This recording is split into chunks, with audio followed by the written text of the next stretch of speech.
Welcome to News and Brews with the Times, where we spill the tea on what's happening in Hall County, Georgia. It's April 7th, 2025, and we have news on a man named Speedy Gonzalez who is accused of shoplifting at several area Walmarts, discipline records in local schools, and a high school coach charged with a DUI. We'll also be talking later with Times reporter Nick Watson about a local nonprofit bridging hope. Be aware the work that they do may not be appropriate for little ears. It recently received a grant to expand some of the important work it's doing in Hall County and surrounding counties. Good morning, I'm Stacy Smith. And I'm Shannon Casas, joining remotely today. Before we jump into the top 5 stories this week, we want to talk about that dead zone on Thompson Bridge Road, that spot near Publix in town. If you're on the phone, it will cut out. If you're listening to the radio, it will cut out. It's like a black hole. Emily House on Instagram asked us about it, so we went to the team here to see what they could find out. So Greg Finan Jr., life editor at The Times, is joining us remotely today. So Greg, you reached out to the experts? That's correct. What did you find out? Well, I wasn't able to talk to a local expert on the matter, but I was able to speak with William Eisenstadt, who is an electronics professor at the University of Florida, about the cell service interruptions in that area. And from what I explained to him, he believed that the dead zone in the area was more than likely connected to the radio frequency compression caused by the radio tower located in the area. I knew it. I mean, that's always been my guess. Maybe a little bit more complex than that. There are varying opinions on what could be causing the dead zone, and it can get fairly technical. I spoke with someone at the radio station there who believes that the problem isn't the radio tower, but something called ground terrain shadowing. Interesting.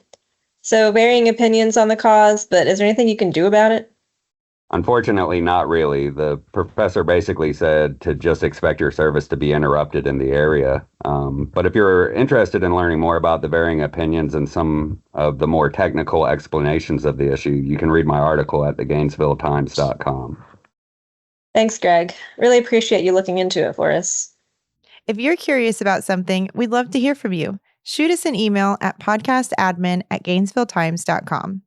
We'd also appreciate any other feedback you have and would love it if you rate the podcast on your podcast app and share it with a friend. Now, be sure to load your podcast before you drive through any dead zones and take a sip of your favorite brew as we guide you through what's been happening in Hall County.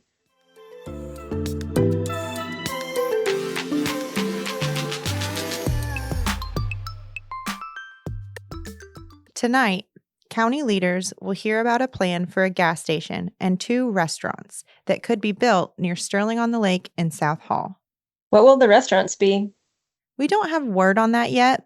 The area right now is mostly residential, and the plan has gotten a mixed review on social media. But it is expected to move forward tonight with possibly some adjustments to the parking lot design. It would then move to a public hearing in May where residents can voice their concerns.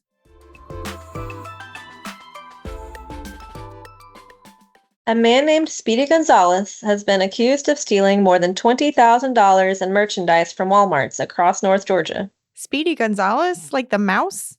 Yep, the Times checked, and that is his real name. The Times doesn't have information right now on what he was stealing and whether it included cheese, but police did say he would collect a bunch of items and then find a big box item to stash them in, and then he would actually buy that big box item with all of the stuff hidden inside there. Wow, sneaky. A local high school coach is facing several charges, including DUI, after the police say he was driving down 985 one night last month, going 24 miles per hour over the speed limit. He's also accused of not wearing his seatbelt and failing to yield to emergency vehicles. The Times reached out to him last week, and he was going to contact his attorney about making a comment, but our journalist never heard back from him again. So what does that mean for him at school? Well, he coaches at Cherokee Bluff. He had a great season leading their boys' basketball team. When the Times reached out to the school system, they said he's still employed there and wasn't placed on leave. Gotcha. I guess we'll see where the case goes next.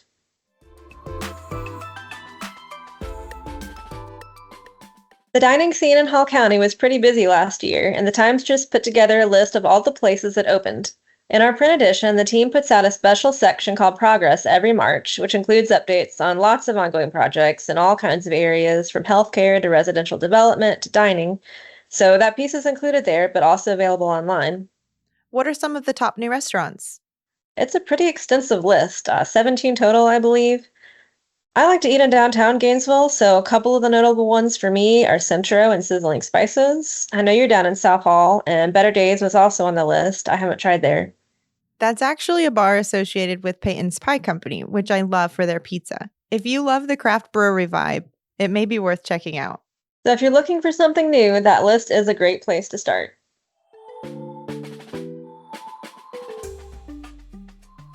Another list the team compiled last week was local schools with the most discipline incidents. Data released in March shows discipline incidents are down in both the Gainesville and Hall County school systems from last year. Of course, parents are probably curious about how their kid's school stacks up. Definitely. So what kind of incidents are we talking about? It includes everything from dress code violations to bullying and fighting, but the bullying and fighting does make up most of the violations that were recorded in this data. 66% actually were classified as harm to persons. So which schools should we be concerned about? Not surprisingly, the 20 schools with the most incidents per capita in Hall County includes a lot of middle and high schools. That makes sense. I'm glad we've got that data per capita, so we're taking into account how many students are at the schools. Yeah, the data actually includes the enrollment numbers, total incidents, and incidents per student.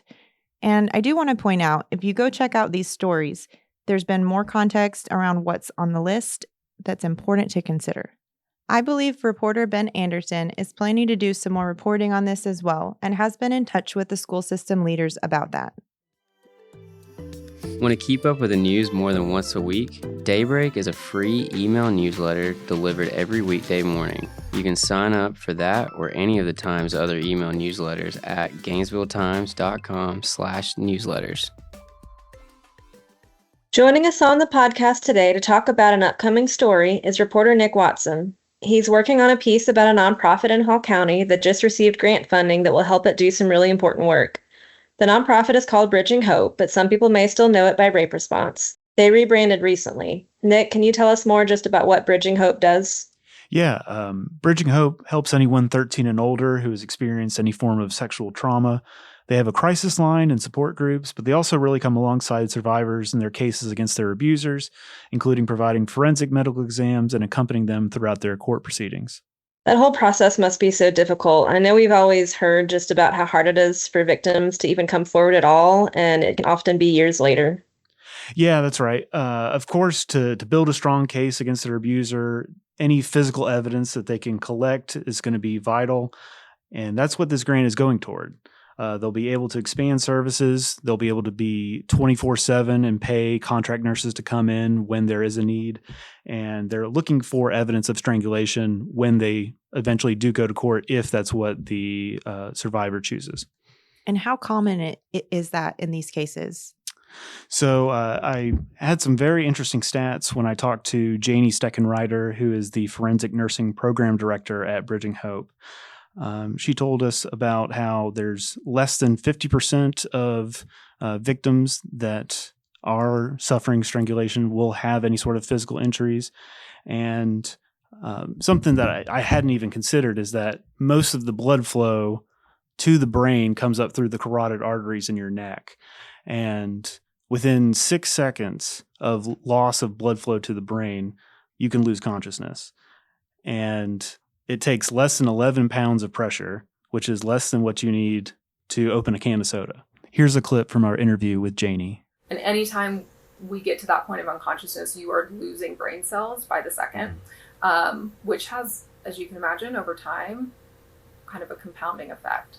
So you have patients that are repeatedly exposed to trauma and violence that you can tell just by talking to them that there has been traumatic brain injury in the past. So what exactly are they're expanding in this area with the strangulations? What does that look like? What does that mean for the cases?